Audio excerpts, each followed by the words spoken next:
центре города мужчина стоит неподвижно, в то время как другие идут в противоположном направлении. Совершенно неожиданно этот мужчина поднял красный драгоценный камень к небу и пристально посмотрел на него, размышляя об истине, лежащей в основе человеческой души. При внезапном изменении обстановки можно увидеть молодую девушку, которая куда-то направляется. После долгих поисков она находит пункт назначения – киноклуб на экране. Поэтому она открывает дверь и видит, что там стоят 3 человека. В настоящее время один человек делает ставку против 2 других, в результате чего ему удается правильно угадать карту противника и выиграть битву. Таким образом, расплатившись, эти двое уходят, а победитель возвращается спать. В этот момент в разговор вмешивается девушка с розовыми волосами и спрашивает, не является ли этот парень Сиду Якумо. Она утверждает, что слышала о нем от своего старшего брата, и спрашивает, действительно ли Сиду обладает экстрасенсорными способностями. Хотя этот мужчина утверждает, что он Сиду, он спрашивает, кто эта девушка. Таким образом, девушка представилась как Адзава Харука и попросила Сиду держать все, что она говорила, в секрете. С этих слов она начинает свой рассказ о том, как 2 недели назад она и ее старшеклассники праздновали прощание. Дерек, кто-то предложил провести испытание на мужество в старом здании, вход в которое для студентов закрыт. Как только все 4 вошли внутрь, они вскоре заметили нечто странное. Их тени двигались сами по себе и имели чудовищный вид. Через 10 дней после этого инцидента студенты внезапно начали становиться одержимыми. Первым человеком был Мики, который до сих пор находится в больнице. Следующим был Кадзухика, который спрыгнул со здания и погиб. Услышав это, Сиду спросил Харуку, была ли она свидетельницей смерти Кадзухика. Он заявил, что если бы она этого не сделала, они не могли бы быть уверены в причастности призраков. Тем не менее, Харука хочет, чтобы Сиду спас Мики. Он соглашается помочь, и только за дешевую цену в 25 йен. По-моему, это довольно выгодная сделка. Харука несколько неохотно платит вперед, как вдруг она замечает, что Сэди ранее жульничала, используя зеркало. Увидев это, она решает уйти и направляется обратно. Однако Якумо, впечатленный ее остроумием, решает помочь ей, не беря аванса. Однако Харука считает его мошенником, а Сейду утверждает, что он может видеть призраков. Мало того, он еще и может общаться с ними. Хотя он и может общаться с ними, он все равно не в состоянии использовать силу призраков. Тем не менее, он может вразумить их хоть в чем-то. Услышав это, Харука не была убеждена в этом. Однако он начинает рассказывать о покойной сестре-близнеце Харуки, которая погибла в автомобильной катастрофе. Услышав, как он говорит о ней, Харука просит его остановиться и верит его словам. И вот им обоим пришлось обратиться к Мику в больницу, где ее состояние оценивается как крайне слабое. Харука объясняет, что она становится все слабее, а врачи еще не поставили ей диагноз. Но Сейду может видеть то, чего не видят врачи – души умерших. На теле Мики он видит души 4 человек и общается с ними. После этого визита он говорит Харуке, что Мики был уравновешен душами 4 жертв убийства. Мало того, душа умершего обычно остается на месте убийства или там, где были сброшены тела. Следовательно, в старом здании должно было быть совершено какое-то преступление. Позже той же ночью Харуке внезапно позвонили, и она помчалась на железнодорожный вокзал. Там она узнала, что ее друг Юити покончил с собой. Там она встречается с профессором, который видел этот инцидент и обсуждает его с ним. Профессор объясняет, что сайт был похож на сайт Мики. Мало того, он утверждает, что Юичи рассказал ему о том, как они вчетвером пробрались в старое здание, высказав все жуткие слухи, окружающие это место. По его словам, это должно быть дело рук привидения, но полиция, очевидно, в это не поверит. Однако Сейду тоже стоит у нее за спиной, внимательно следит за всем происходящим и начинает что-то подозревать. Позже, когда они с Харукой уходят, Сейду решает проводить ее домой. Но Сейду называет ее идиоткой, утверждая, что теперь ее жизнь тоже в опасности. Он объясняет, что тот, кто преследует их, человек, и поэтому ей нужно держаться поближе к нему для своей безопасности. На следующее утро они оба направляются в старое здание, где Сейду пытается подкупить дворника, чтобы тот впустил их внутрь. Конечно же, у него нет никаких полномочий в этом вопросе, и он говорит им, чтобы они получили одобрение Такаоки. Учитель, с которым они познакомились вчера, также является надзирателем за старым зданием. Забавно, как это происходит. Мало того, на обратном пути Якумо замечает какую-то неуместную грязь и, проследив ее путь, находит кучу всякой всячины, зарытой в землю. Это подтверждает его теорию о том, что именно Такаока убил тех женщин. Сидя в кафе, они следят за каждым движением Такаоки, и Сейду объясняет свою теорию Харуке. Однако все это всего лишь теория, и без доказательств они ничего не могут поделать. Приманку, по-видимому, легко раздобыть, поскольку Сейду хватает чашку из мусорного ведра, из которой пил Такака. Позже в тот же день он звонит по телефону и встречается с полицейским Году. Он протягивает руку к сумке, после чего уходит. С этими словами Харука и Сейду возвращаются в клубную комнату, где Садху все еще охраняет ее. Тем не менее, Харука должна откликнуться на зов природы и пойти в туалет.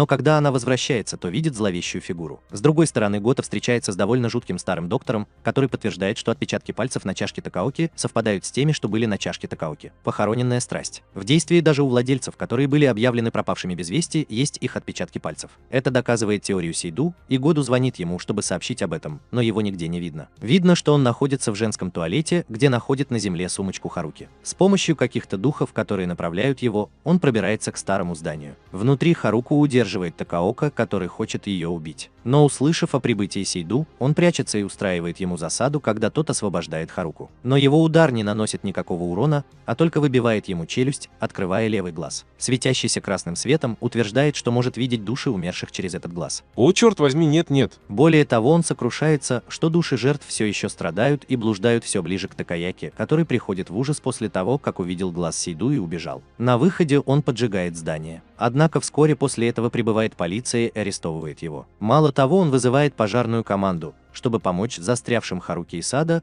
у которых теперь нет другого выбора, кроме как ждать помощи. Вот они разговаривают, и Харука рассказывает, что вошла в старое здание, думая, что, возможно, там обитает призрак ее сестры. По слухам, из этого здания несколько раз доносилась фортепианная музыка, что навело ее на мысль, что это дело рук ее сестры, которого все всегда обожали. Однажды Харука решает быть немного грубой со своей сестрой и во время игры бросает в нее мяч, но слишком сильно. Когда мяч вылетел на дорогу, ее сестра пошла за ним. Именно в этот момент внезапно появился грузовик и переехал ее. Из-за этого Харука винит себя в гибели своей сестры, полагая, что ее сестра могла затаить на нее обиду. Но Сейду поправляет ее. Он утверждает, что у нее нет никаких претензий к Харуке, утверждая, что именно она сказала ему, что ей грозит опасность. Услышав это, Харука выражает свое желание увидеться с ней еще раз. В результате чего Сейду придвигается к ней поближе, хватает ее за лицо и велит закрыть глаза. С этими словами Харука переносится в особое место, где она может воссоединиться со своей сестрой и еще раз обнять ее. Несмотря на слезы, она смогла попрощаться со своей сестрой и вернуться в настоящее, где она выражает свою благодарность Сейду. С другой стороны, была замечена светловолосая пара с мужчиной. Этот мужчина ссорится после того, как увидел что-то в реке, и светловолосый мужчина утверждает, что это и есть тот самый бедный призрак, который застрял на дне реки. Тем не менее, этот светловолосый мужчина утверждает, что эту душу можно переместить с помощью священного анка. Отец призрака будет повиноваться его приказу. Конечно же, отец соглашается на эти условия, и все идет по полному кругу, когда светловолосый мужчина отвечает на вопрос Якумо с самого начала эпизода. Истина в том, что человеческая душа – это тьма. Тем временем, по прошествии некоторого времени, можно увидеть двух рабочих, работающих поздним вечером в святилище. Они устанавливают сцену для чего-то и вынуждены работать так поздно, потому что председатель, старик по имени Юрий, прибывает, чтобы проверить ход работ 1 числа. Утром там один из рабочих рассказывает другому о слухах о том, что он пострадал, о слухах о том, что в этом месте водятся привидения. Внезапно они начинают слышать детский смех, и в следующее мгновение призрак и реквизит начинают дрожать и ломаться,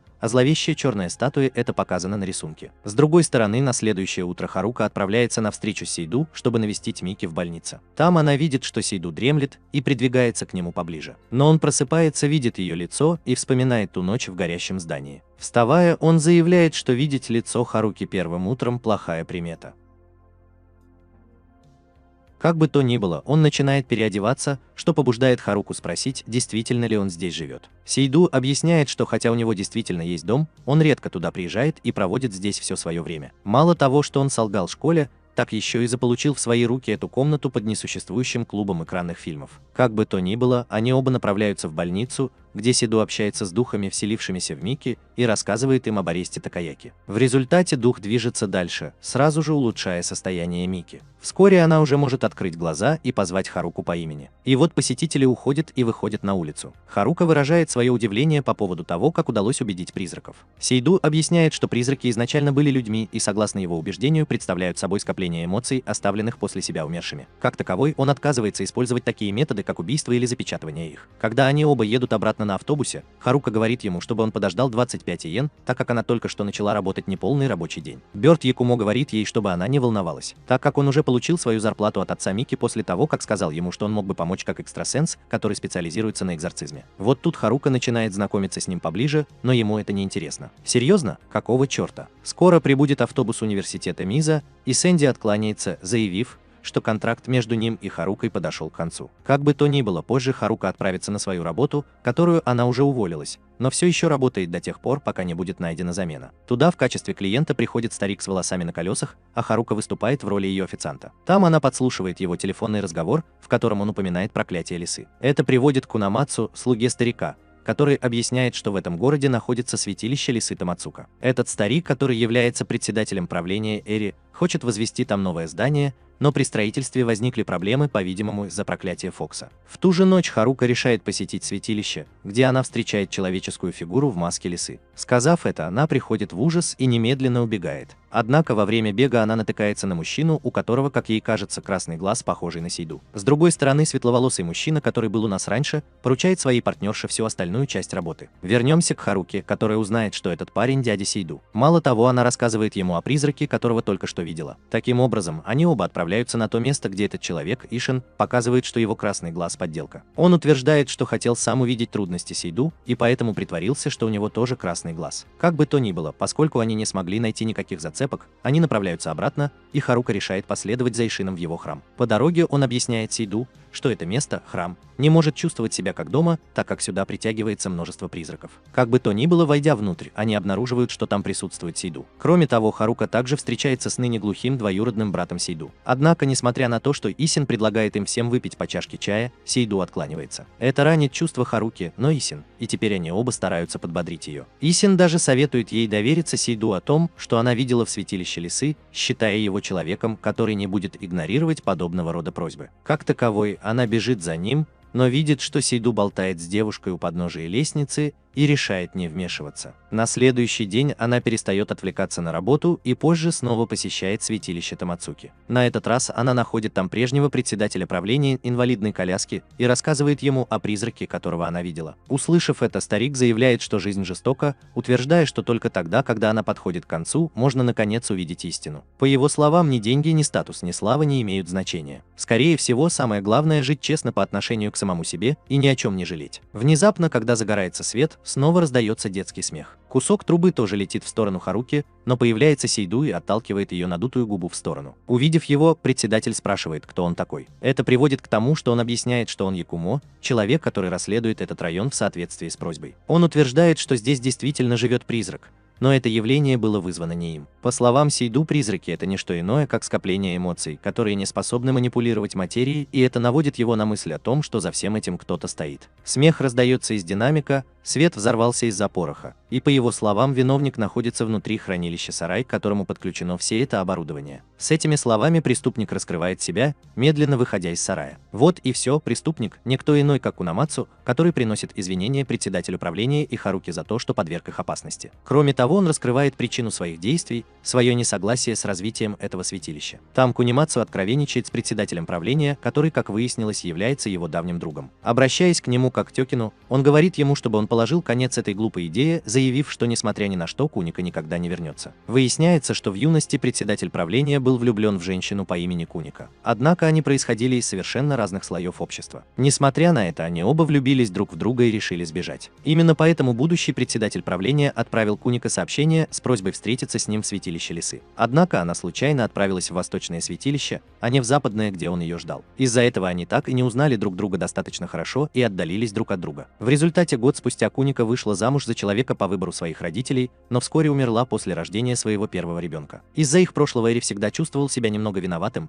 и теперь, когда ему осталось жить совсем недолго, он хочет исполнить свое желание и объединить и восточные, и западные святыни воедино. Но Сейду тут же вмешивается в разговор. Он утверждает, что в этом нет никакой необходимости. Объявив, что он может видеть призраков, он говорит Эри, что призрак Куника все еще ждет его здесь. Услышав эти слова, Эри изо всех сил старается встать и направляется к тому месту, на которое указал Сейду. Внезапно перед ним появляется рывком лисья маска. Наконец-то встретив свою возлюбленную, этот лисий дух наконец-то смог покинуть этот мир и спуститься вниз. После этого случая Якумо встречается с Масикой Кими, которую Харука видела беседующей с Якумо. Он объясняет, что именно эта женщина попросила его провести расследование в этом районе. По его словам, она прочитала дневник своей бабушки и посетила святилище Тамацупи, историю, увидев там привидение. В университете ее навестила Харука Пассия Кумо, желая быть более честной с самой собой после инцидента с Эри. С другой стороны, та блондинка, что была раньше, в настоящее время манипулирует отцом, который ищет возможных кандидатов для нового сосуда души своей дочери. Однажды ночью Икар путешествует по склону горы, в результате чего он проходит по темному и жутковатому на вид туннелю. Однако, как только их машина въезжает в него,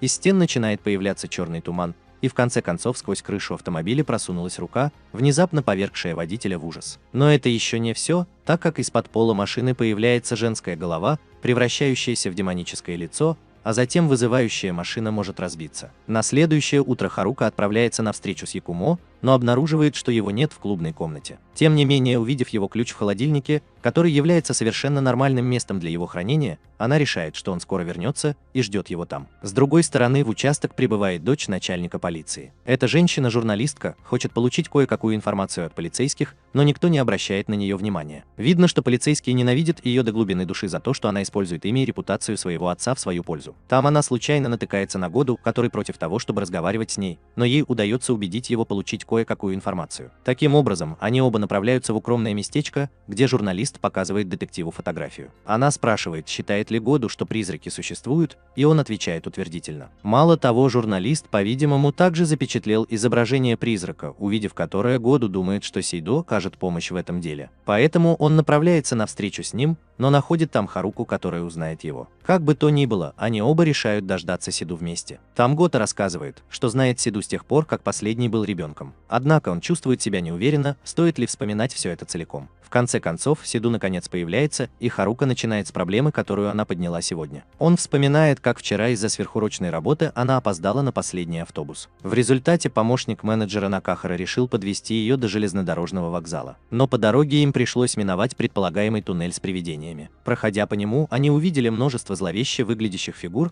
но Накахаре удалось сбежать из туннеля. Поэтому Харука хочет, чтобы Сидоу проверил ее и Накахару на наличие каких-либо призраков, которые могли бы привязаться к ничего не подозревающим людям. Хотя Сидоу утверждает, что Харука свободна от сприца, он не может ничего рассказать о Накахаре, не повидавшись с ним, и соглашается проверить его на его условиях. После этого следующим подходит Гота и показывает Саду фотографию призрака, спрашивая, что он об этом думает. Саду сразу же видит, что на заднем плане изображен гараж, и не какой-нибудь, а нелегальный гараж, которым управляет Хайми Тору. Механик из низов, который чинит все без исключения автомобили за деньги. Во время недавнего случая с наездом и побегом это место было обнаружено, но Тора Хэнд уже покинул это место ими самими. Более того, дух на фотографии – великий ученый, который пропал без вести 2 месяца назад и так и не был найден. Поэтому отправься однажды в Якумо, чтобы пообщаться с призраком этого ребенка и узнать информацию об Ионе Тору. Таким образом, первое, что нужно сделать, это обнаружить тело. В результате Бог и Сейду направляются на место происшествия и начинают копать яму. Именно там они в конце концов находят тело ребенка. И вот тело доставляют обратно к старому жуткому доктору из прошлого, который осматривает труп и считает, что на теле есть отметина от веревки на шее. Из этого можно сделать вывод, что ребенка сбили, а затем задушили до смерти. Услышав это, Году приходит в ярость, как вдруг ему звонит Хиджиката, дочь вождя племени. Она хочет о чем-то поговорить с Году, но у него нет времени на встречу,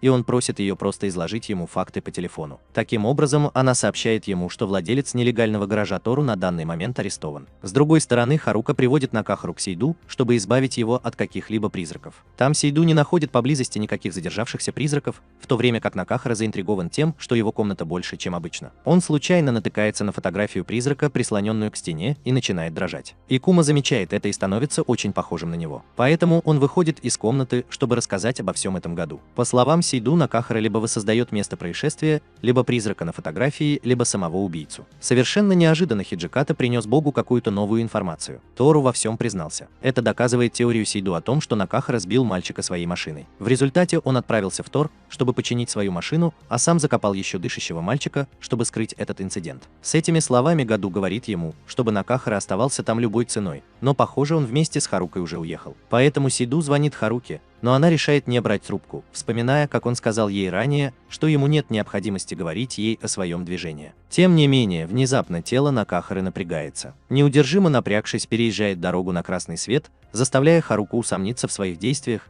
но он утверждает, что не может пошевелиться. Внезапно она видит образ призрачного ребенка на заднем сиденье. Как только призрак исчезает, Харуке приходит в голову гениальная идея позвонить Сейду вместо того, чтобы просто взять трубку своего телефона с самого начала. Таким образом, после того, как прибывает Гоху, Якумо присоединяется к нему, и они преследуют Накахару. Вскоре им удается догнать его, и Якумо хочет попытаться убедить призрака осуществить свой план. Однако ему это не удается. Это заставляет Сейду задуматься о том, что же ему теперь делать, и видя, что он в опасности, Году решает что-то предпринять. Разогнавшись еще больше, он едет прямо параллельно машине Накахары, используя свой собственный автомобиль, чтобы разбить вражескую машину о рельсы и стены, сумев остановить машину. Когда обе машины останавливаются, Сейду поспешно проверяет, как там Харука, когда внезапно призрак пробегает прямо мимо него. Как таковой, он следует за ним вглубь туннеля. Вот там мальчика начинает затягивать в комок. Видя это, Сейду протягивает руку, чтобы помочь призраку мальчика, но решает этого не делать, оставляя призрака на растерзание зловещим сгустком в туннеле. На следующий день Харука возвращается в туннель,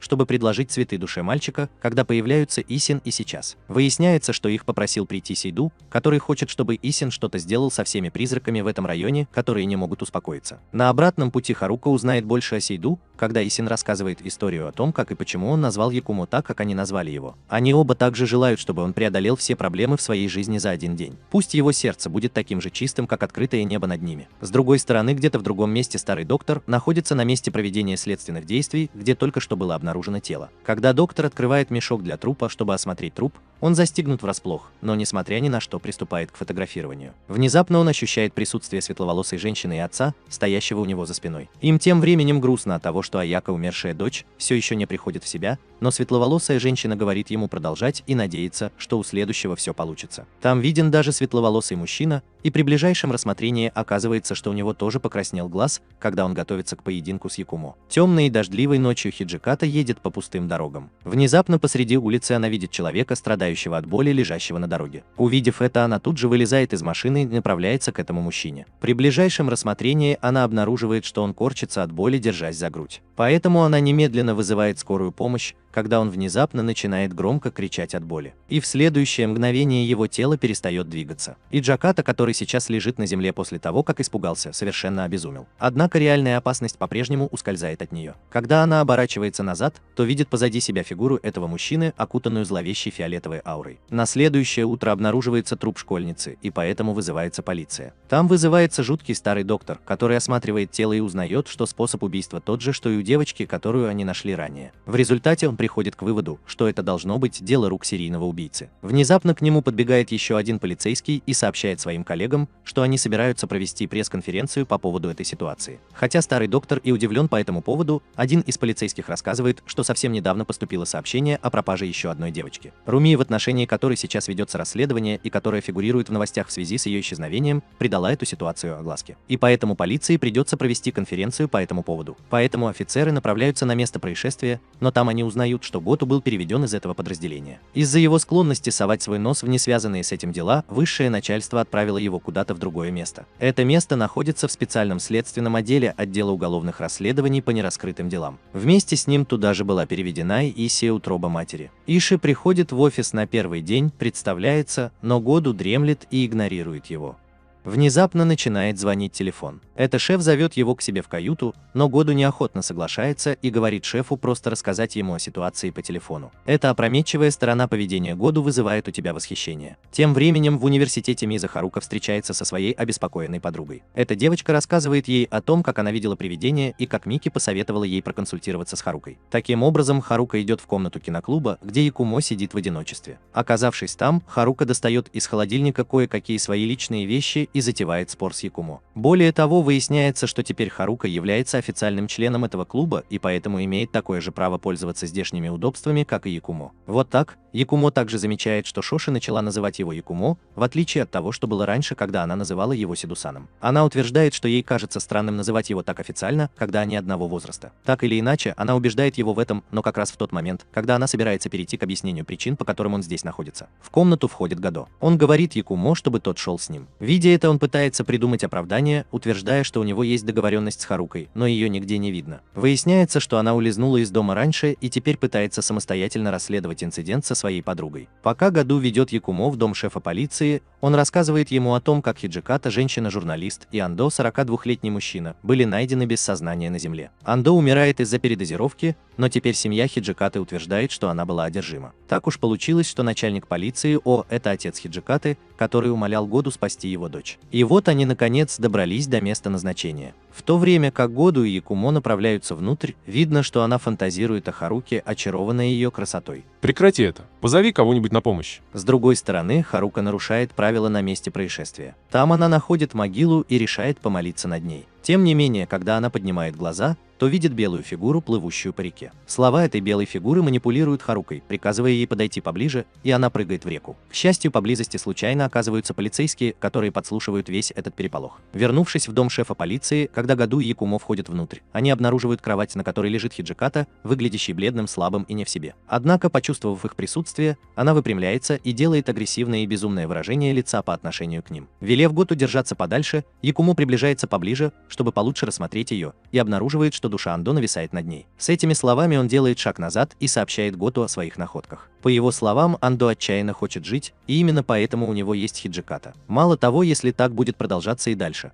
она еще больше ослабеет и в конце концов умрет. Даже Якумо не уверен, как справиться с этой ситуацией, но, во-первых, им нужно знать всех родственников об этом парне Андо. Поэтому они направляются к жуткому доктору, чтобы забрать файлы Андо. Там доктор с изумлением видит Якумо. Он приветствует его и задает вопросы о смерти и человеческих душах. Однако Году и Иши меняют тему разговора на другую. Как бы то ни было, после извлечения файлов Году приказывает Иши пойти и найти вещи, которые были при Андо, когда он умер. Таким образом, пока Иши находится в пути, Году и Якумо просматривают файлы. Во время ожидания Якумо утверждает, что Иши питает Году чувства, которые, по словам Якумо, являются чем-то большим, чем уважение и восхищение. Этот мужчина-годуист высмеивает это, когда внезапно Иши наконец прибывает. Хотя Году теперь по-разному относятся к намерениям Иши, все они по-прежнему перебирают предметы, и Якумо находит картинку в книге. На этой фотографии изображена Аяка, тот самый призрак, которого Харука видела на реке. С помощью этого рисунка Иши получает приказ исследовать один из ключей, в то время как Году и Якумо исследуют другой ключ на этой картине. Таким образом, они направляются в клинику, чтобы исследовать фотографию. Так уж получилось, что Харука тоже была госпитализирована после того, как ее кто-то нашел во время утопления. Вот так вот, у Якумо есть детектив, однако доктор узнает его. По-видимому, именно он помог матери Якумо, Азусе, родить его. Доктор спрашивает, как поживает его мать, узнав, что она пропала без вести вот уже 10 лет. В воспоминаниях о прошлом выясняется, что однажды ночью мать Якумо пыталась задушить его до смерти. Даже ожерелье с красным драгоценным камнем принадлежит ей. В ту ночь ему удалось выхватить его у нее, в то время как его спас офицер службы безопасности Году. У Якумо тоже есть один вопрос к доктору. Как отреагировала его мать, увидев, что у ее новорожденного покраснел глаз? Доктор не решается ответить на этот вопрос,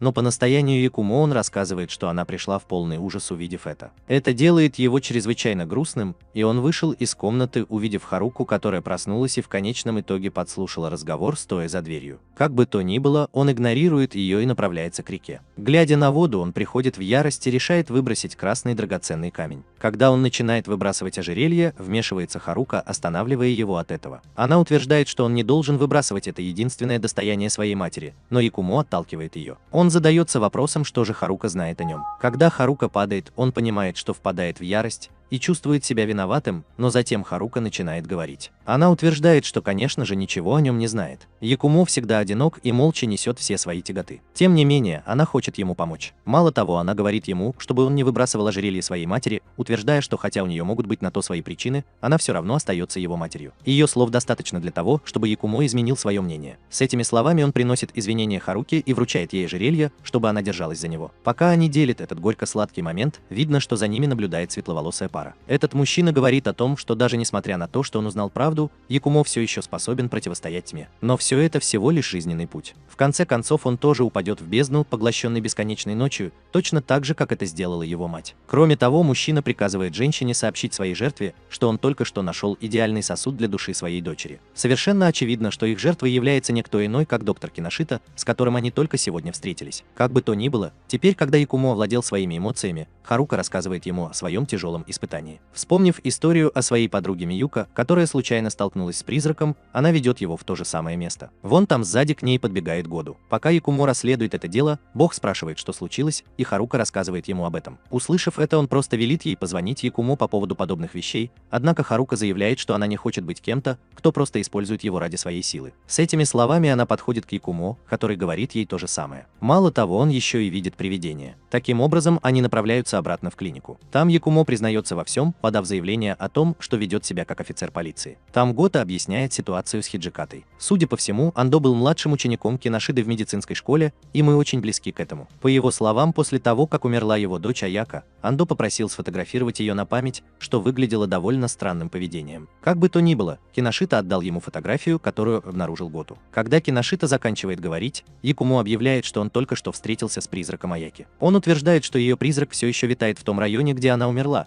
и просит всех проходящих мимо прекратить это. Якумо спрашивает, знает ли Киносида, почему она сделала что-то подобное, заставляя его отрицать какие-либо знания. Однако Якумо настаивает еще больше, спрашивая, пытается ли Киносида оживить его дочь. Тем не менее, Киносида отвечает, что это было бы его желанием, если бы это было возможно. Поэтому все они уходят и решают найти ключи к следующему ключу. Пока они едут, Якумо замечает на стенах нарисованную букву Е3. Увидев это, он понимает, что это та же самая буква, что и на ключе. В результате Году и Якумо решили проверить 5-е место. Войдя в эту комнату, они потихоньку прокрадываются внутрь. Там они чувствуют присутствие человека и вооружают своих эльфов. Однако то, что они находят, это Руми, девочка, которая недавно пропала без вести. Эта новость была обнародована, и Руми написала заявление своей семье. Мало того, в сарае были найдены вещи всех убитых девочек, что делает Андо серийным убийцей, стоящим за этим инцидентом. На следующий день старый доктор вызывает Якумо к себе в кабинет, где показывает ему выражение лиц недавно убитых девочек. Доктор сказал, что за всю свою долгую жизнь ему приходилось проделывать именно такую работу. Он никогда не видел такого умиротворенного выражения лица у умерших и спросил Якумо, знает ли он, что это может означать. Тамошнему богу, который сопровождает Якумо,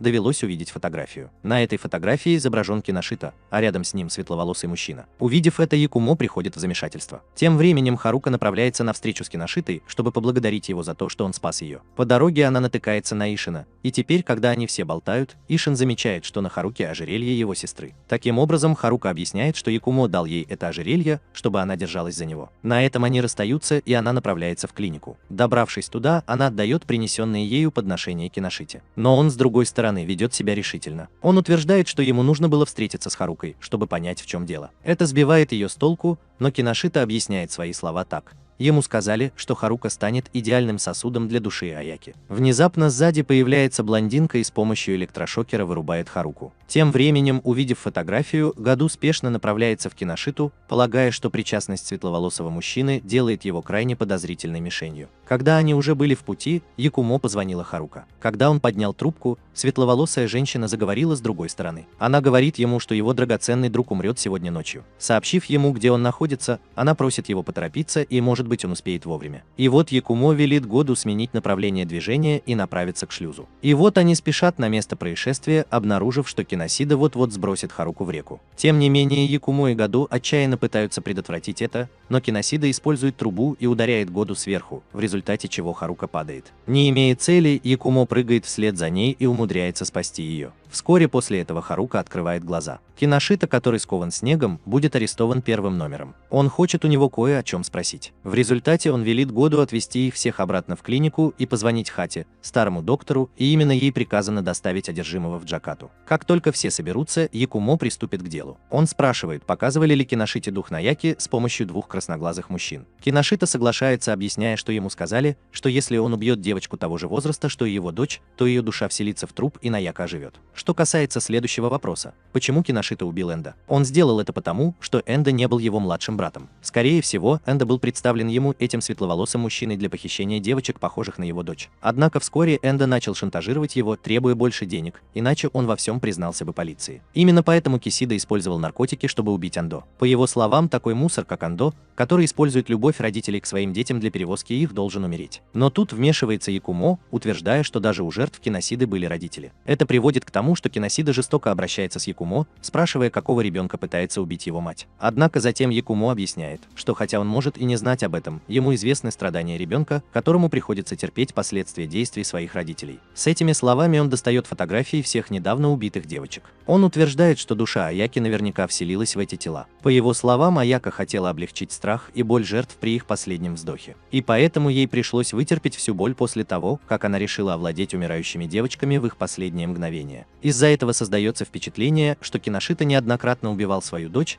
заставляя ее душу переживать смерть снова и снова. Услышав это, Киношита не выдерживает и видит, как он осознает свой поступок, призрак Андо покидает Хиджикату. Тем не менее, как и при Якумо, Андо ушел, потому что понял, что даже обладание кем-то недостаточно для того, чтобы душа вернулась к жизни. На следующее утро Харука открывает могилу Аяки, чтобы навестить ее. Вот и Году возвращается в свой офис. Сидя в машине, он наконец-то понимает, почему Иши смотрит на него такими глазами, узнав, что Иши считал Году экстрасенсом, который использовал свои способности для раскрытия дел. Но, как оказалось, именно Якумо обладает такой силой. Тем временем, пока Харука молится, Якумо смотрит на другой берег реки и обнаруживает, что там стоит светловолосый мужчина. Выясняется, что этот мужчина соответствует биологическим данным Якумо, что Якумо отказывается признавать. Тем не менее, Харука заканчивает свою молитву, и они оба возвращаются обратно. Однажды один холостяк приезжает в гости в квартиру, которую он хочет снять. Предположительно, в этом месте обитают привидения, что делает их арендную плату чрезвычайно дешевой. Мало того, к нему прилагается еще и неприметное зеркало. Как же это здорово! Однако в тот же вечер, когда он принимал душ,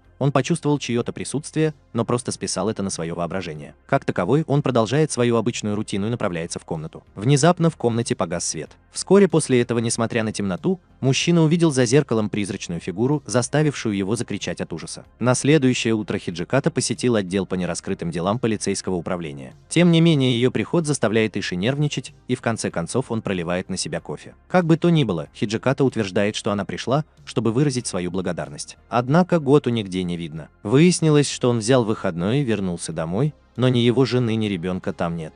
Тем временем в университете Харука и ее подруги обсуждают типичные темы, о которых часто говорят девочки. Кто бы мог подумать? Маюка упоминает Якумо и переводит разговор на Харуку. Это приводит к тому, что она начинает бессвязно болтать о своих чувствах и личных проблемах, в то время как ее друзья бросают ее и идут поговорить с парнем, который выглядит расстроенным. Это тот самый парень, на которого напал призрак в квартире Дата. Это приводит Харуку в киноклуб, где она снова застает Якумо спящим. Как бы то ни было, она будет его, и они оба начинают припираться. Якумо даже назвал ее Толстой, что было очень мудрым поступком. Однако в конце концов Харука рассказала ему о ситуации, в которой оказалась Дейт. Якумо решает помочь ей и отправляется на встречу с агентом по недвижимости. От него Якумо узнает о том, как в этой комнате скончалась женщина по имени Камика, и с тех пор там постоянно появляются призраки. И вот Якумо решает узнать побольше о Камика, отправившись на ее рабочее место. Там он знакомится с одним из ее коллег по работе. Выдавая себя за члена своей семьи, узнает, что Камика довольно замкнутая и серьезная девушка, которая не очень нравится окружающим. Получив эту новую информацию, они начинают свое путешествие к месту назначения свидания. Однако по дороге Исии и Хиджиката замечают их. Исии очень рад видеть свою любимую Харуку-тян и просит ее сопровождать их. Он утверждает, что Хиджиката угощает его едой, чтобы отпраздновать ее выздоровление, так что Харука должна присоединиться к ним. Тем не менее, пока она разговаривает с Ишии, Якумо оставляет ее позади. Заметив это, она вынуждена отказаться от приглашения и начинает его искать. В конце концов, она находит дорогу к квартире своего кавалера. Как только она добирается туда, нажимает на дверной звонок и входит в дом. Войдя внутрь, видит Якумо без рубашки, и он объясняет, что позаимствовал душу подруги. Более того, Харука начинает жаловаться и спрашивает, почему он бросил ее, а затем продолжает игнорировать ее звонки. Но Якумо остается равнодушным, утверждая, что он все равно никогда не просил ее приехать. Несмотря на это, атмосфера здесь довольно напряженная. Поскольку Харука уже в первый раз находится в комнате парня и в первый раз видит Якумо без рубашки, она немного странно себя ведет. Это очень странно. Внезапно Якумо извиняется за свои резкие слова ранее, застав Харуку врасплох. Сделав это заявление, он прижимается к ней вплотную,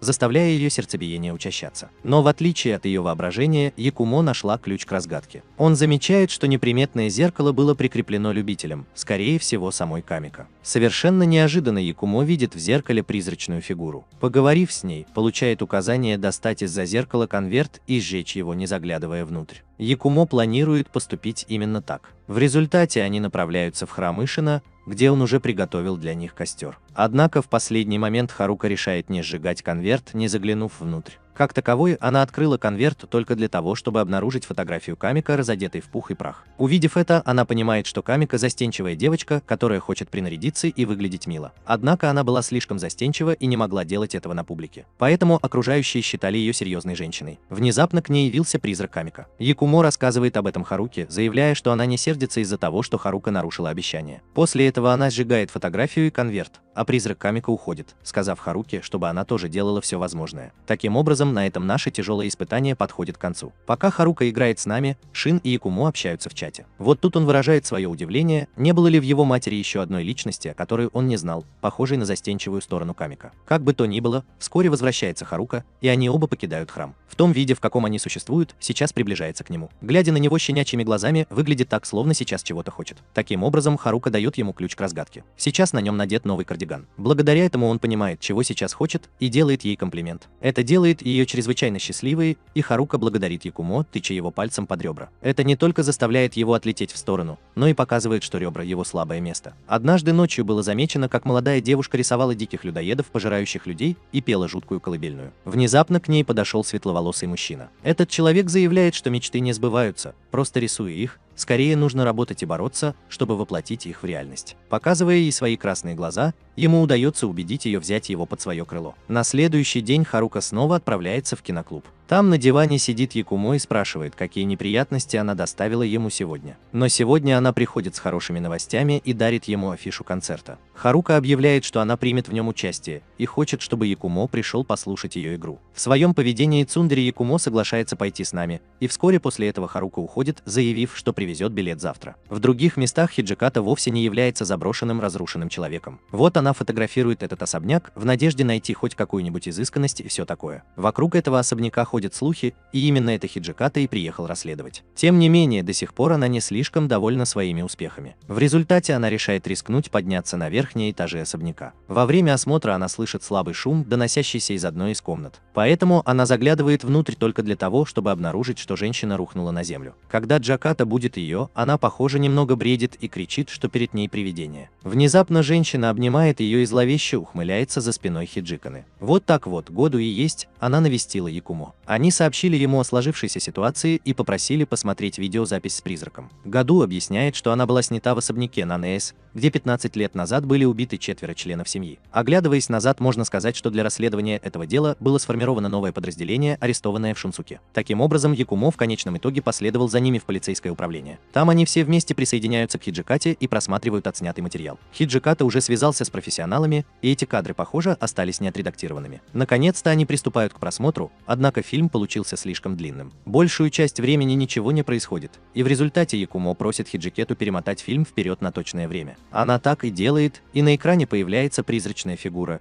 видимая ясно как божий день. Увидев призрака, Якумо тут же встает и бесшумно выходит из комнаты. Тем временем Харука идет в кинозал, но дверь там заперта. Поэтому, воспользовавшись имеющимся у нее запасным ключом, она входит в комнату и кладет туда билет. Позже тем же вечером Якумо звонит ей, к ее большому восторгу и удивлению. Но у него нет хороших новостей. Он говорит, что у него есть кое-какие дела, и поэтому он не сможет присутствовать на концерте. Повесив трубку, он направляется в нужное место. На следующее утро Году и Иши все еще пытаются связаться с Якумо, но он не отвечает на звонки. Совершенно неожиданно появляется капитан Миягава. Тем временем Харука заходит в клубную комнату и обнаруживает, что Якумо до сих пор не вернулся. Более того, она находит карту с точно указанным на ней местоположением и решает отправиться на поиски Якумо в этом деликатном районе гробницы. По мере того, как она исследует его, позади нее виднеется мужская фигура. С другой стороны, Миягава утащил Году прочь, и тот доверился ему. Она призналась, что была тем офицером полиции, который раскрыл убийство на Насё. Однако Миюки, 10-летняя девочка, была похищена и до сих пор жива. Несмотря на то, что она пыталась спасти ее, кто-то или скорее что-то напало на нее. Теперь она числится пропавшей без вести уже 15 лет, и Мигава хочет, чтобы Году нашел ее и раскрыл это дело. Поэтому он берет Исина с собой и поздно ночью отправляется на разведку в поместье Нанёс. Но, во-первых, Году предлагает им взять интервью у Сина, девушки, которая снимала привидение на видео. Но когда они навещают ее, Году находит, что она похожа на ту блондинку, которая сопровождает красноглазого мужчину. Как бы то ни было, они берут интервью, а затем спешат в особняк, но так как она слишком боится войти внутрь. В результате Году отваживается на это в одиночку, но подвергается нападению светловолосой женщины. Когда она противостоит ему и бьет его электрошоком, Году громко кричит. Несмотря на это, она слишком боится вмешаться и вместо этого обращается за помощью в полицию. На следующий день Миягава ругает его за трусливое поведение, бьет кулаком и заявляет, что никогда не простит его, если с Году что-нибудь случится. Тем временем Харука все еще беспокоится о том, что Якумо до сих пор нигде нет, но человека, о котором идет речь, видели возле деревянной хижины. Когда он осматривает хижину, на него тоже набрасывается блондинка. Она легко сбивает его с толку, показывая, что видео было ловушкой для того, чтобы заманить Якумо в это место. Мало того, она подходит к нему поближе и объявляет, что любит его так сильно, что хочет разрушить его жизнь. С этими словами она пронзает его сердце насквозь и начинает безумно смеяться. А тем временем полиция расклеивает плакаты с призывом найти текту. Внезапно один из полицейских заметил его стоящего всего в нескольких футах перед ними. Это вызывает погоню, и Текта, похоже, заманивает их куда-то. С другой стороны, Хиджиката приходит в офис и узнает, что Году действительно исчез. Мало того, она обнаруживает, что Иши теперь превратился в оболочку своего прежнего «я». Поскольку Якумо тоже находится вне пределов досягаемости, они связываются с Харукой, которая находится на пути в храм. В результате все собираются в храме. После короткого вступления они переходят к сути дела. Узнав, что Готу и Якумо исчезли примерно в одно и то же время после просмотра видеозаписи с привидениями, Ишин захотел посмотреть на это сам. Однако то, что он обнаружил, повергло его в шок. Призрак, запечатленный на видео, это никто иная, как Азуса, сестра Ишина по матери Якумо. Внезапно Иши, который до сих пор никак не реагировал, заговорил, предложив им предоставить это дело полиции. Однако Харука опровергает это и осуждает Иши за то, что он мыслит подобным образом, называя его отвратительным. Таким образом, если она выходит из комнаты и Хиджиката следует за ним, она находит его сидящим подавленным на лестнице храма и говорит ему слова ободрения. Благодаря ее словам и мотивации, если она наконец поймет, как много он натворил в последнее время, и решит открыть ему глаза раз и навсегда, то благодаря ее словам и мотивации. Если она наконец поймет, как много он натворил в последнее время, и решит открыть ему глаза раз и навсегда. Тем временем Ишин отправляется на кладбище, где Харука спаслась от слез. Там он тоже утешает ее. Кроме того, он вспоминает одну историю из прошлого. Когда Якумо учился в средней школе, там был учитель, который скончался. Якумо винил себя в этом за одну ночь. Он пытался выколоть себе собственный глаз. Тем не менее, Ишин останавливает его от этого, и в процессе он получает травму. Именно в тот день Ишин начал носить красные контактные линзы, не желая оставлять Якумо одного в этой жестокой ситуации. Услышав эту историю, Харука понимает, что Якумо также пытается оградить других от самого себя. После этого она успокаивается, и они оба возвращаются в храм, где уже присутствует Иши. Он приносит свои извинения за свои прежние слова. Наконец-то вся группа пришла к единому мнению. Таким образом, Хиджиката предлагает им начать мыслить так же, как Якумо, чтобы определить его местонахождение. Таким образом, они снова начинают просматривать отснятый материал. Внезапно Харука кое-что понимает. Она заметила, что хотя предполагаемое место происшествия находится рядом с железнодорожными путями, мимо не проезжает ни одного поезда, несмотря на часы пик. Это навело ее на мысль о том, что расположение этих кадров не соответствует манере Наны. Чтобы убедиться в этом, и Хиджиката, и Иши пытаются собрать информацию о человеке, который передал им видеозапись. Однако они обнаруживают, что вся предоставленная информация была поддельной. Внезапно в комнату вошел Ишин. Роясь в вещах своей сестры в поисках улик, он наткнулся на письмо, адресованное ей. А кто же автор этого письма? Это мать Хируки. Это повергает всех в шок. При этих словах Исин в очередной раз погружается в воспоминания. Судя по всему, Азуса однажды была похищена и захвачена в плен мужчиной. Однако спустя целых 2 недели ей удалось сбежать. И единственной, кто помогал ей в то время, была Кика, мать Харуки. Вера действительно представляет собой загадочную вещь, провозглашает Ишин. Кроме того, он заявляет, что хотя он несколько раз хотел вскрыть это письмо, желая, чтобы оно содержало ключ к ее местонахождению, он не мог взять с собой, сам должен это сделать. Дело не только в этом, но и в том, что во время поимки Азус она подверглась жестокому обращению. Позже она родила Якумо, биологическим отцом которого был похититель. Поэтому Хиджиката, Иши и Харука Левишан остались одни и забрали письмо с собой. Выйдя на улицу, они вскрывают письмо и читают его. Но то, что они узнают, потрясает их до глубины души. Судя по письму, невестой Азуса была никто иная, как Текта, та самая, которую подозревают в убийстве Нанасё. Таким образом, они высаживают Харуку у нее дома и едут в офис для повторного расследования этого дела. Харука явно устала и утверждает, что не спала с тех пор, как исчез Якумо. И поэтому она сразу же ложится в свою постель и засыпает, несмотря на все попытки бодрствовать. Тем временем светловолосый мужчина говорит своему подчиненному, что он направляется в Якумо, потому что Так-то сделал свой ход и поручил ей захватить Харуку. Тем временем за Так-той все еще гонится, но внезапно оказавшись в тупике, он исчезает прямо на глазах у своих преследователей. Вернувшись в офис, она упрямо запрашивала любую информацию о Так-те, желая найти Году. Но шеф Мигава сделал ему выговор, сказав, чтобы он чистил туалеты, как он и есть наш новый сотрудник. Однако в своем приказе она делает тонкие намеки, заставляя Так-ту найти папку в туалете. Вскоре после этого Мигава также заходит в мужской туалет, где встречает Исина и находит Году. Кроме того, это был мой первый визит в мужской туалет, но я не думаю, что могу ей поверить. Как бы то ни было, после его разговора с шефом полиции она разговаривает с женой Году, говоря ей, чтобы она не волновалась, так как он найдет ее мужа. Вернувшись в квартиру Харуки, блондинка приехала, чтобы похитить Харуку, но внезапно перед ней встал Такеда. И не только это, но он также мобилизовал полицию, именно поэтому он предстал перед офицерами полиции, помешав этой женщине осуществить свой коварный план. В другом месте Якумо видели связанным и избитым. На следующее утро, благодаря усилиям Так-ты, Харука просыпается в своей собственной спальне. Так-то появляется перед ним и говорит, что Якумо в безопасности. Более того, он утверждает, что Якумо в настоящее время находится в Нагано, и у него есть сообщение для Харуки, чтобы она попрактиковалась перед своим концертом. После этого так-то исчезает. Но, конечно же, несмотря на то, что она знает, что за ней охотятся люди,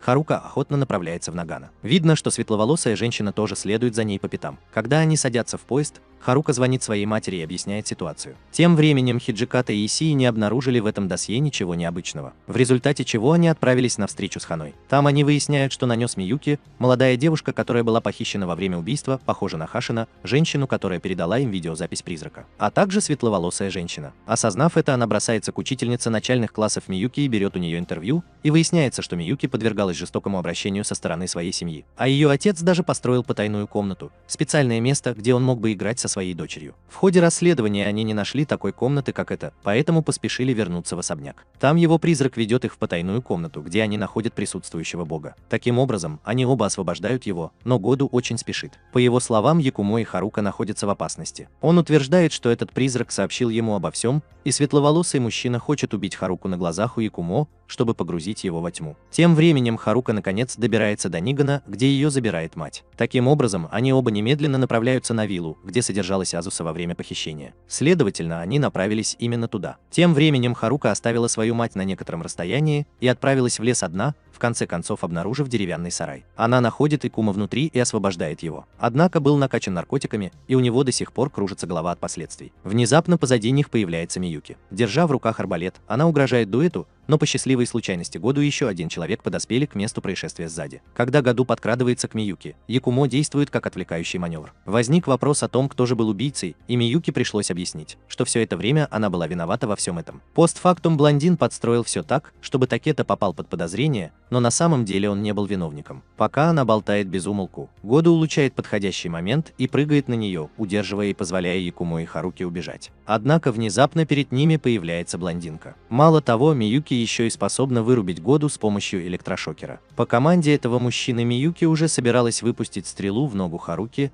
но внезапно появился дух Азуса. В самый последний момент она мешает Миюки выстрелить и готова наконец показать Якумо правду. Тот объясняет, что по словам Текты, когда его обвинили в преступлении, Азуса впал в состояние горя, растерянности и ненависти. В те моменты слабости этот холодный человек вынудил ее убить Якумо, утверждая, что он вырастет и будет убивать даже больше, чем Тёгда, и именно по этой причине она пыталась убить его. Услышав это, Якумо понимает, через что пришлось пройти его матери, и прощает ее. Более того, он заявляет, что у него много невидимых связей с другими людьми, как живыми, так и мертвыми, и поэтому он не поддастся тьме. Но, конечно же, светловолосый мужчина относится к этому скептически, желая посмотреть, сколько еще Якумо сможет вынести. Внезапно Миюки высвобождается и использует свой электрошокер, чтобы вызвать взрыв, позволивший ей и ее хозяину сбежать. Тем не менее, Якумо и остальные устроили могилу для Азусы и Такеды, где их души наконец-то смогут отойти с миром. Перед тем, как уйти, Азуса может приласкать своего сына и в конце концов возносится на небеса. На этом тяжелое испытание подходит к концу, хотя он возвращается домой к своей жене,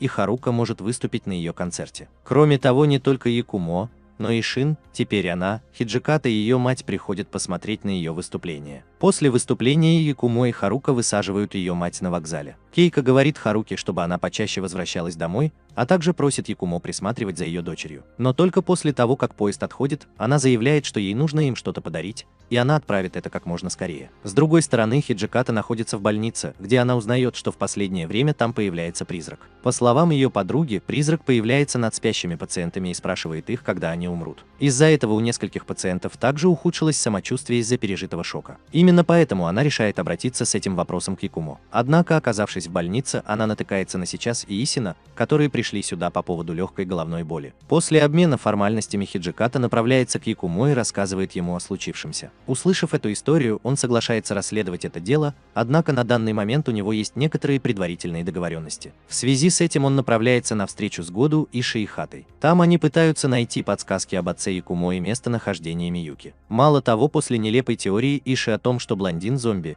Якумо еще и подумал, что его отец может быть призраком. Вернувшись в больницу, он сейчас встречается с маленькой девочкой в инвалидном кресле, которая рассказывает о смерти и тому подобном. Тем временем Ишин узнает, что у него что-то не в порядке с мозгом, и в результате он, возможно, не сможет дожить до следующего года. Позже полиция загоняет Миюки в угол и арестовывает, а Года узнает об этом на следующее утро. Там Мигава объясняет, что она уже отправила запрос на интервью с Миюки. По ее словам, человек, ответственный за это расследование 15 лет назад, в настоящее время является администратором в штаб-квартире компании. Чтобы сохранить свою репутацию в неприкосновенности, он пытается сделать так, чтобы этот инцидент не стал достоянием общественности. И поэтому Миягава должна действовать быстро, если она хочет знать и правду. Тем временем Миюки замечена в своей камере в надежде, что он спасет ее и даст ей свободу. С другой стороны, Исин направляется обратно в храм после прохождения очередного обследования в больнице. Но на этот раз он, похоже, нигде не может ее найти и пытается разыскать. Занимаясь этим, он встречается с той же самой девушкой, прикованной к инвалидному креслу, с которой встречался раньше. Увидев ее, Ишан спросил, не видела ли она поблизости маленькую девочку, но она отрицала, что что-либо знает об этом. Более того, они начинают разговаривать, и девочка говорит, что умирает, ей осталось жить не более 6 месяцев, но Ишан утешает ее. Более того, ребенок спрашивает, что происходит после смерти,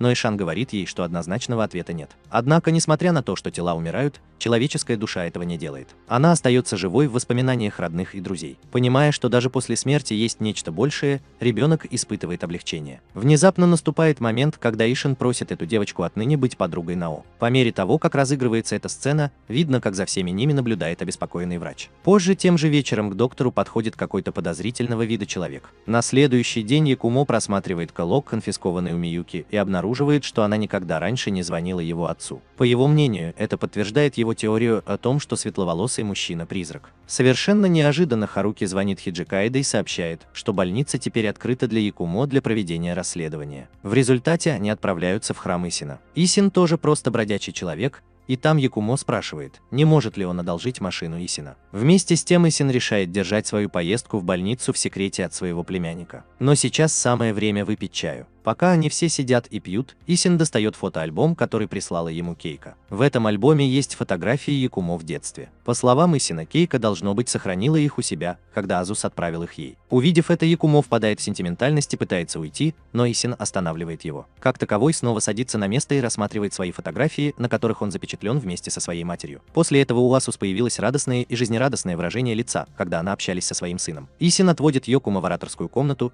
где спрашивает, ненавидит ли Якумо своего отца, светловолосого мужчину. Там он понимает, что не может сказать Якумо, чтобы тот прекратил свою ненависть, но советует ему контролировать ее и не поддаваться ей. Но Якумо спрашивает, зачем ему все это рассказывают. Совершенно неожиданно Исин обрушивает на него ошеломляющую новость. По прогнозам врачей, ему осталось жить самое большее 6 месяцев. Исин хочет, чтобы с этого момента все это держалось в секрете. При смене сцены Мигава берет интервью у Миюки, в котором Миюка утверждает, что Исин умрет, и именно этот человек должен это сделать. С другой стороны, светловолосый мужчина стоит на крыше с видом на город. После беседы с Исином ему разрешили одолжить машину, но он все еще казался не в себе. Он просто не может смириться с тем фактом, что Исина скоро больше не будет с ним. Когда они уходят, Исин также просит Харуку присматривать за Якумо с этого момента и впредь. С этими словами они оба направляются в больницу, где их уже ждет Хиджиката. А тем временем Иши и Готу поспешно направляются в храм. По дороге Исии узнает о том, что сказала Миюки. В конце концов, они добираются до храма, но Ишина нигде не видно. Тем не менее, вскоре он прибывает и заявляет, что они отправились куда-нибудь поесть. Ишин уже осознает, с какой угрозой ему приходится сталкиваться. Несмотря на сложившуюся ситуацию, он готов встретиться лицом к лицу с отцом Йокумо и просит Году позаботиться о нем прямо сейчас, если с ним что-нибудь случится. Внезапно позади них появился светловолосый мужчина. Исин вырубает Году быстрым ударом в живот. В результате этого Исин остается наедине со светловолосым мужчиной, и прежде чем его убьют, Исин хочет поговорить со своим будущим убийцей. Следовательно, они входят в зону посредничества, где Исин начинает свой рассказ. Он рассказывает этому человеку о том, как он испытывал столько враждебности и ненависти по отношению к нему. Человеку, который оставил свою сестру в аду и причинил Якумо такую злую и зловещую травму. Однако эти чувства уже давным-давно умерли. Пока он продолжает свой рассказ, светловолосый мужчина внезапно бросается в атаку на Ишана, замахиваясь на него ножом. Вскоре после этого Году просыпается. Он бросается в зону медитации, беспокоясь за Ишана,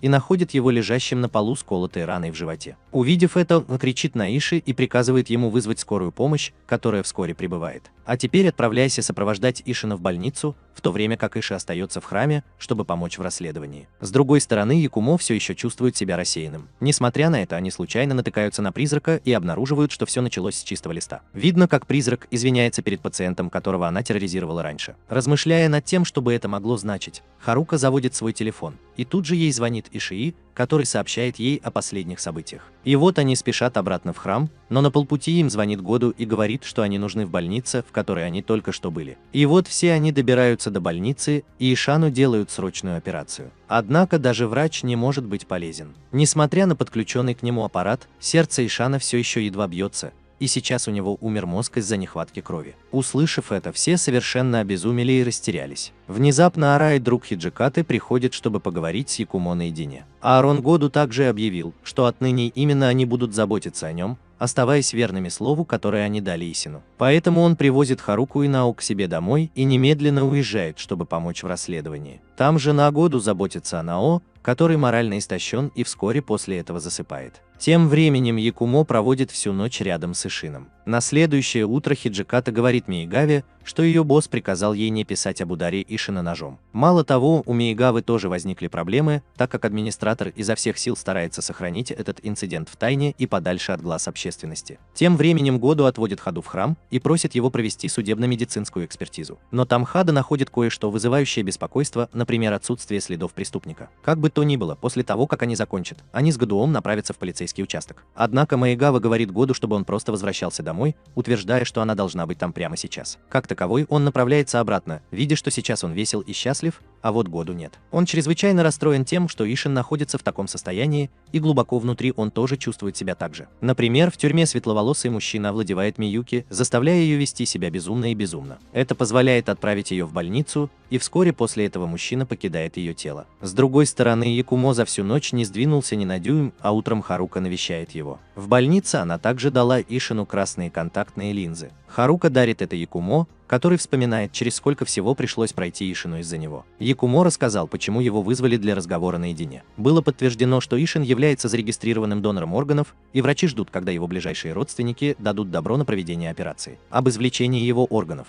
Но так как Ишан еще не умер, Якумо все еще не решается дать им зеленый сигнал. Совершенно неожиданно они видят, как рядом с Ишаном появляется призрак ребенка. Этот призрак проверяет, как он себя чувствует, а затем уходит, но Якумо и Харука решают последовать за ним обратно. Благодаря этому они могут определить, куда направляется призрак, и узнать, что это призрак маленькой девочки, той самой, с которой Шинин встречался ранее по имени Йошика. Арай, который находится вместе с ними, сообщает им о состоянии Йошика и объясняет, что она умрет без пересадки органов. Когда в тот вечер они выходили из больницы, Якумо увидел, как он пристально смотрит на черную машину. Где-то в другом месте выяснилось, что машина скорой помощи, перевозившая Миюки, была угнана и только что обнаружена. Двое полицейских заметили машину скорой помощи и двинулись ей навстречу. Внезапно у них за спиной появляется светловолосый мужчина. Изображая из себя отвлекающего маневра, позволяет Миюки напасть на полицейских сзади с помощью труб. В полицейском участке Харука доверяется Году и говорит ему, что, по ее мнению, Юкика нашла настоящего преступника. Однако из-за состояния Вишана его ненависть проявилась с новой силой, и теперь он ненавидит весь мир. Услышав это, Году вспоминает, что он тоже был таким в средней школе. Это возбуждает любопытство Харуки, и поэтому Году рассказывает ей о своей истории с Якумо. Он впервые встретился с Нокумо в тот день, когда тот спас его от матери. Однако после этого случая он больше не видел меня рядом. Так продолжалось до тех пор, пока однажды ночью Году не стал преследовать преступника. Он случайно наткнулся на Якумо в парке поздно вечером. Несмотря на то, что Якумо помнит о Годуе, все обстоит совсем не наоборот. Только несколько дней спустя он понял, кто был тот мальчик, которого он встретил в парке. Однажды он увидел, как к Акумо пристают какие-то дети. Как таковой бросается ему на помощь и видит этого мальчика с красным левым глазом. Увидев этого бога, он наконец-то вспомнил, кто этот мальчик, и с тех пор их связи продолжаются. Совершенно неожиданно она ворвалась в комнату и сообщила Году о побеге Миюки. Она упомянула, что они убили двух полицейских и украли пистолет. Более того, Году звонит его жена Ацука, которая сейчас вместе с ним навестила Исина в больнице. Вот и все, сейчас он видит Хиджикату и подходит к ней. Однако внезапно Хиджиката тоже видит там Якумо, который выглядит совершенно серьезным. Именно поэтому она говорит Году, что он странно выглядел и вел себя. Поэтому Году и Харука спешат в больницу, но обнаруживают, что маршрут был перекрыт. Вернувшись в больницу, Якумо сталкивается лицом к лицу с хирургом своего дяди, доктором Сакакибарой. Он объясняет, что может видеть призраков, И самый последний призрак, посещающий эту больницу, принадлежит Йосила, дочери Сакабхары, остро нуждающейся в трансплантации. Ей осталось жить всего 6 месяцев,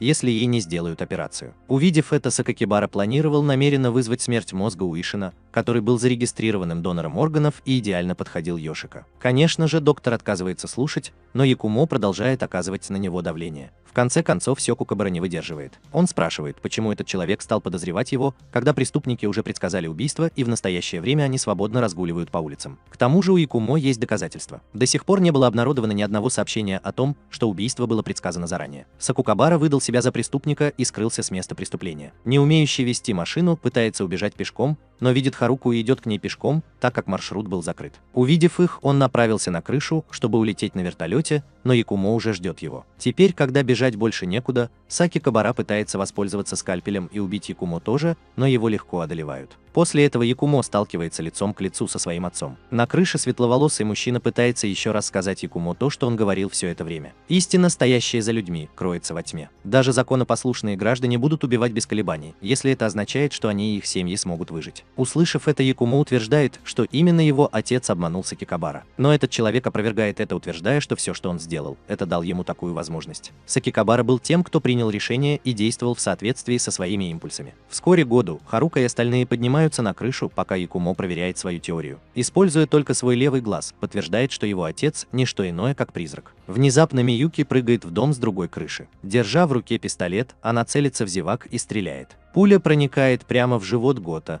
заставляя его закричать от боли и рухнуть на пол. При виде этого внутри Якумо зарождается еще большая ненависть, и это именно то, чего хотел его отец. В этот момент слабости светловолосый мужчина использовал свою тень, чтобы завладеть телом Якумо. Пока остальные наблюдают за происходящим, не понимая, что происходит, в разговор вмешивается Миюки и объясняет, что две души не могут сосуществовать в одном теле. Это тот же самый принцип, которым она воспользовалась при побеге из тюрьмы. Однако есть способ преодолеть этот барьер. По ее словам, если носитель и мертвая душа находятся на одном уровне, это может позволить призраку полностью завладеть телом носителя. Именно этого и хотели Миюки и блондин с самого начала. Блондин, рожденный с эмоциями отчаяния и вражды, завладеет телом своего сына, который также питает такую же враждебность после того, как узнал, как человечество предало его дядю. Вскоре после этого Якумо встает, но видно, что оба его глаза налились кровью. Это наводит Миюки на мысль, что зелье подействовало. Когда она придвинулась к нему поближе, обрадованная и вне себя от радости, что снова может прикоснуться к нему, призрак светловолосого мужчины крепко обнял ее. Тем не менее, видно, что Якумо все еще контролирует свое тело. Используя свою ловкость, она способна сдержать Миюки и вырвать у нее пистолет. Видно, что он пользовался связями своего дяди и использовал их для того, чтобы обмануть своего врага. Тем не менее, Миюки удается освободиться и поднять скальпель, которым Сакикабара убил Якумо, но полученная травма мешает его прогрессу. Несмотря на то, что у него огнестрельное ранение в живот, он набрасывается на Миюки, позволяя Ише схватиться за пистолет, которым она пользовалась. Как таковой, он направляет его на Миюки, но она остается бесстрашной и направляет свои клыки в сторону Якумо. Но вскоре она сдается. Она спрашивает, где же, черт возьми, ее хозяин, когда внезапно она снова видит призрак светловолосого мужчины позади Якумо,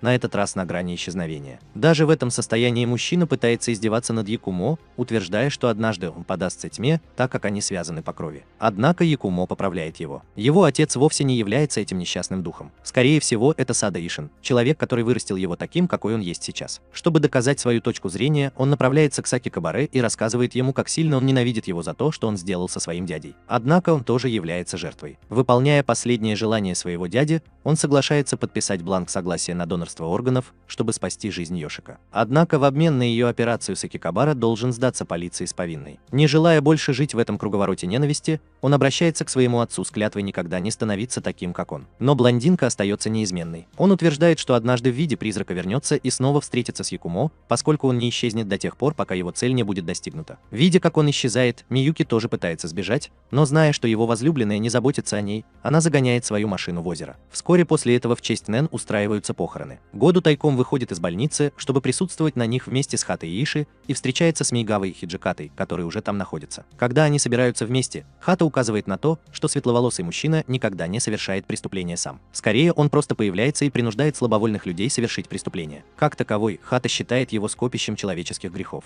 После похорон дяди Якумо его ожидало неожиданное открытие. Дух его дяди задержался здесь, не желая покидать царство живых. Однако, благодаря искренним убеждениям, Якумо сумел убедить своего дядю в том, что и он сам, и сейчас будут хорошо заботиться и окружены любящей семьей. Почувствовав облегчение, дядя наконец-то уехал, обретя наконец покой. По мере того, как эта глава заканчивается, все постепенно возвращается в нормальное русло. Гаду сейчас ведет себя как прилежный отец, бросив курить, а также начинает приходить домой в разумное время, чтобы провести некоторое время с ней. Ката по-прежнему остается странным, жутким, любящим препарировать тела доктором. Дело в том, что она уже больше привыкла к этому отделению и постепенно берет на себя недавнюю слабину Гаду. Харука и Якумо рассказывали о своих приключениях, помогая студентам своего университета справиться с их